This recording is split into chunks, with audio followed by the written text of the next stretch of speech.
नमस्ते। आज हमारी मुलाकात अलीगढ़ के एक ऐसे योगी से है जिन्होंने 1994 से अपनी स्पिरिचुअल यात्रा शुरू की। इनका नाम है योगी हेमदत्त गिरी जी। इनके गुरु ब्रह्मज्ञानी योगी श्री नीलकंठ गिरी महाराज जी एक नागा सन्यासी हैं। इनके सानिध्य में रहकर योगी हेमदत्त जी ने आध्यात्मिक सफलता प्राप्त की। प्रणाम योगी जी। से साथियों, आज हमारे साथ जुड़ रहे हैं अलीगढ़ से योगी हेमदत्त गुरु जी। ये 1994 से साधना कर रहे हैं।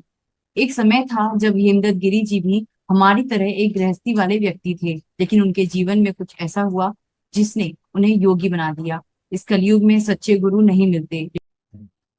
साथियों, आप सभी को बहुत बहुत प्रेम। साथियों, आज का विषय है, आज हम समझते हैं शास्त्रों के बारे में। शास्त्र हमें क्या देते हैं, हमें शास्त्रों से क्या मिलता है, और शास्त्र कितने सही जानकारी देते हैं, कितनी सटीक जानकारी हमें शास्त्रों के द्वारा मिल पाती है। सबसे पहले जानेंगे शास्त्रों के बारे में।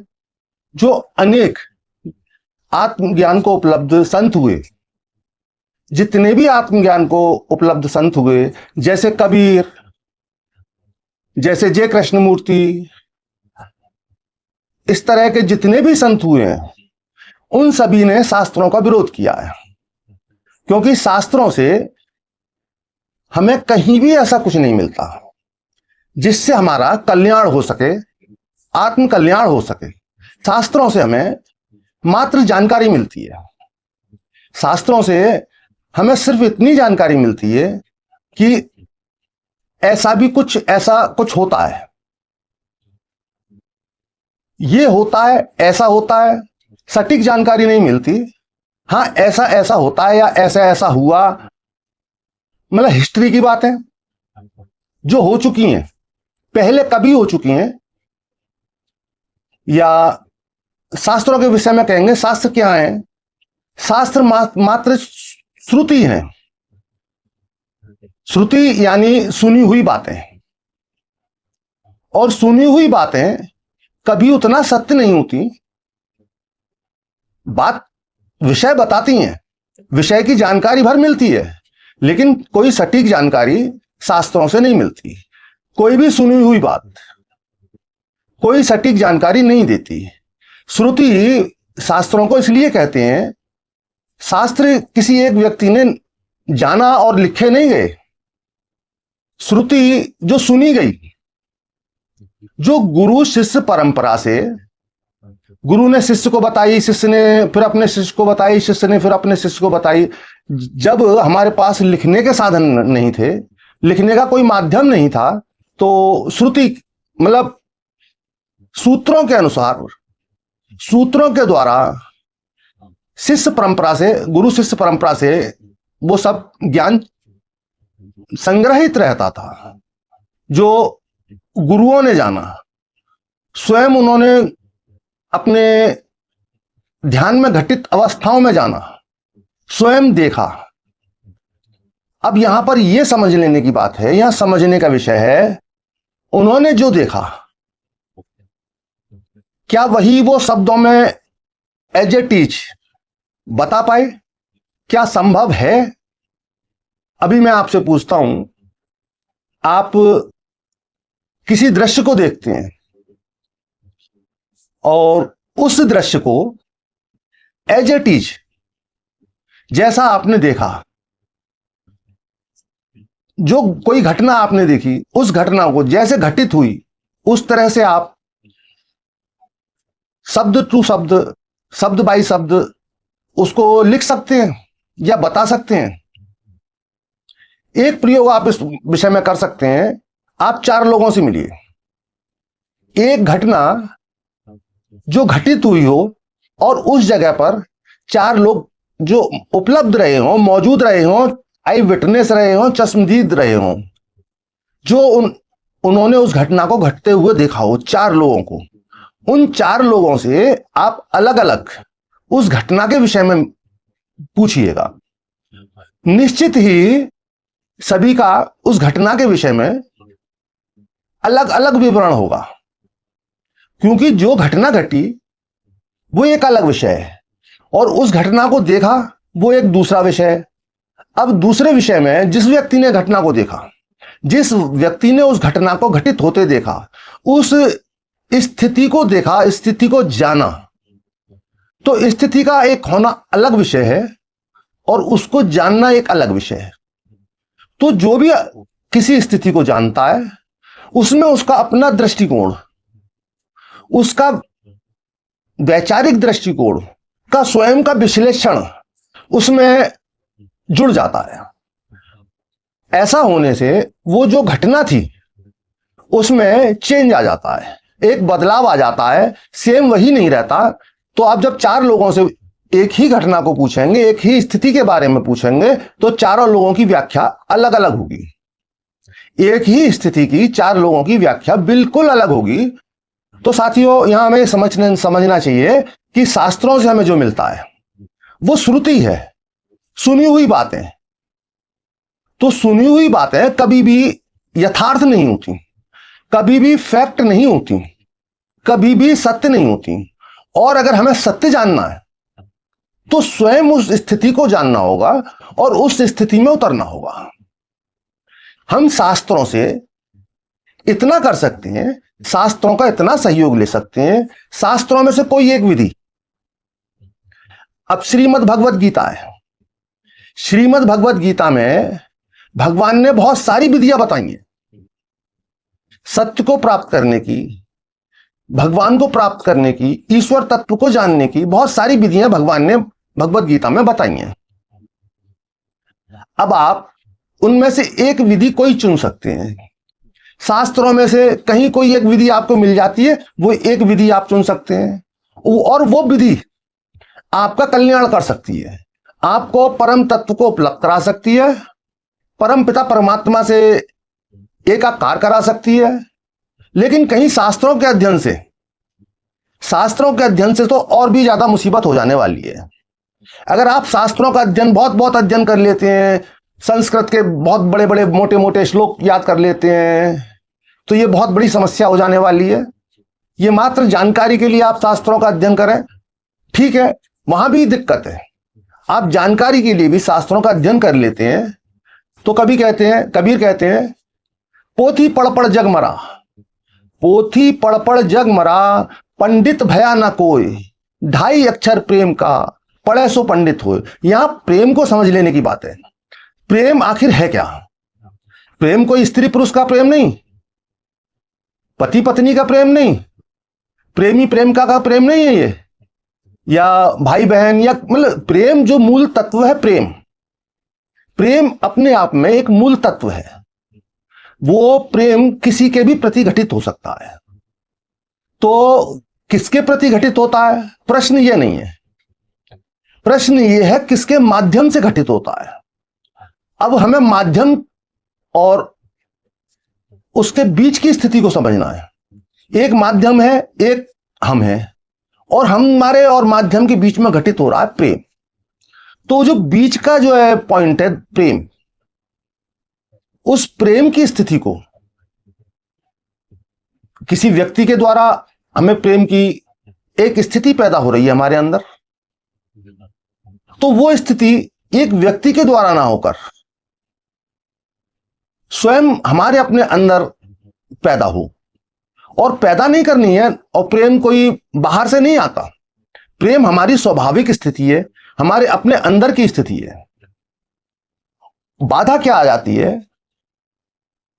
कि जो हमारा अहंकार है, हमारा ईगो है, किसी एक व्यक्ति के माध्यम से वो हमारा ईगो गिर जाता है, हमारा अहंकार गिर जाता है, तो हमें अपने अंदर के प्रेम की झलक मिलती है। वो बाहरी तत्व कुछ भी हो सकता है जिसके कारण हमारा ईगो गिर जाए, जिससे कि हमारा अहंकार विलीन हो जाए। वो कोई व्यक्ति हो सकता है, प्रेमी हो सकता है, प्रेम का हो सकती है, पत्नी हो सकती है, ईश्वर हो सकते हैं, गुरु हो सकते हैं। और इसीलिए भक्ति की ओर विशेष फोकस किया जाता है कि जहां आपका अहंकार विलीन हो जाए। जब आप किसी प्रतिमा के प्रति श्रद्धा से भरे होते हैं, श्रद्धा के गहरे भाव में होते हैं, तो आपका अहंकार विलीन हो जाता है। आप वो श्रद्धा आपके अहंकार को विलीन कर देती है, तब आप समर्पण की मुद्रा में होते हैं और वो समर्पण आपको अपने आत्म तत्व से, स्वयं से जोड़ने में सहायक होता है। तो मात्र इस चीज को समझ लेने की बात है, हमें बाहरी तत्व से की मदद लेकर, बाहरी तत्व के द्वारा अपने आप से स्वयं से तक पहुंचना है, स्वयं से जुड़ना है बाहरी तत्व की मदद लेकर। अगर आप बिना किसी बाहरी तत्व की मदद लिए अपने अंदर उतर सको, स्वयं के अंदर उतर सको, तो आनंद हमारे स्वयं के अपने अंदर है। हर समय आनंद ही आनंद है। लेकिन होता क्या है कि आनंद की झलक हमें किसी दूसरे के माध्यम से ही मिलती है, किसी अन्य माध्यम से ही मिलती है। क्योंकि जब तक हमारे विचार, जो भी हमारा अहंकार है, और विचार मात्र ही अहंकार है, जितने भी विचार हैं हमारे, जितने भी थॉट्स हैं, वो सभी अहंकार का सूचक है। जो ईगो लिए हुए हैं, हमारे सारे विचारों में अहंकार भरा पड़ा है। और जब ये मैं खत्म होती है, हम ये जो ईगो है, जो अपनी मैं है, ये सब विलीन हो जाती है, तो एक क्षण आता है जो कि किसी के माध्यम से आता है, जब हमारा मैं खत्म हो जाता है, ईगो खत्म हो जाता है, किसी के गहरे प्रेम में होते हैं, तब सिर्फ वही जिसे हम प्रेम करते हैं, सिर्फ वही होता है। हम विलीन हो चुके होते हैं, हमारा ईगो बिल्कुल समाप्त हो चुका होता है, जिसके हम गहरे प्रेम में सिर्फ वही दिखाई देता है। और जब गहरी अवस्था होती है ध्यान की, जब ध्यान की गहरी अवस्था होती है, जैसे हम भगवान पर ध्यान केंद्रित करते हैं, और जब गहरी अवस्था में पहुंचते हैं, तो ना भगवान बचते हैं, ना हम, ना मैं, ना तू। इसीलिए कबीर कहते हैं, प्रेम गली अति सांकरी, प्रेम गली अति सांकरी, जिसमें दो ना समाए। तो साथियों, जब प्रेम गली इतनी सक्रिय है, हमारे अंतकरण की स्थिति, जिसमें न मैं का होने का कोई कारण है, न किसी दूसरे का होने का कोई कारण, जब ऐसी स्थिति होती है, तो वो एक स्थिति ध्यान की गहरी स्थिति होती है, जहां कुछ नहीं होता, थॉट्स नहीं होते, समय नहीं होता, शून्य होता है। और उस शून्य की अवस्था में जो आनंद प्रकट होता है,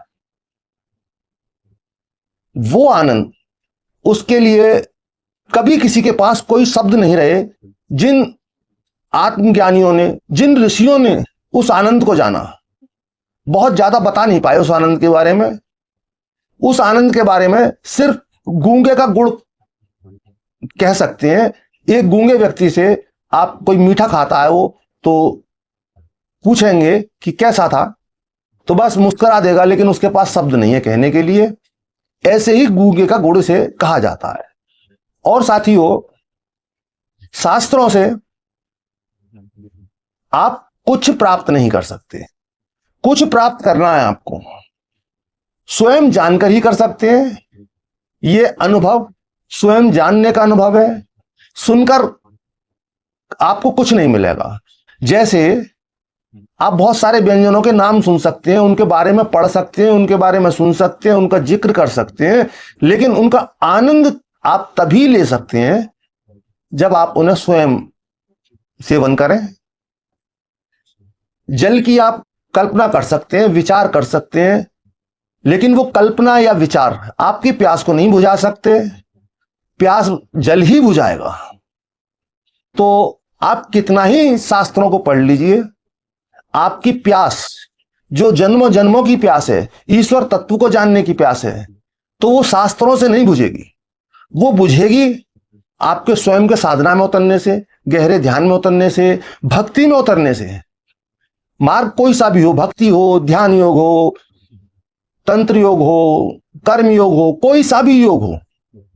और ध्यान के लिए बहुत सारी विधियां हैं, बहुत सारी विधियां हैं ध्यान की, जिनके द्वारा आप परम तत्व परमात्मा को प्राप्त कर सकते हैं। प्राप्त कुछ करना नहीं है, क्योंकि परम तत्व तो हमारे स्वयं के अंदर है।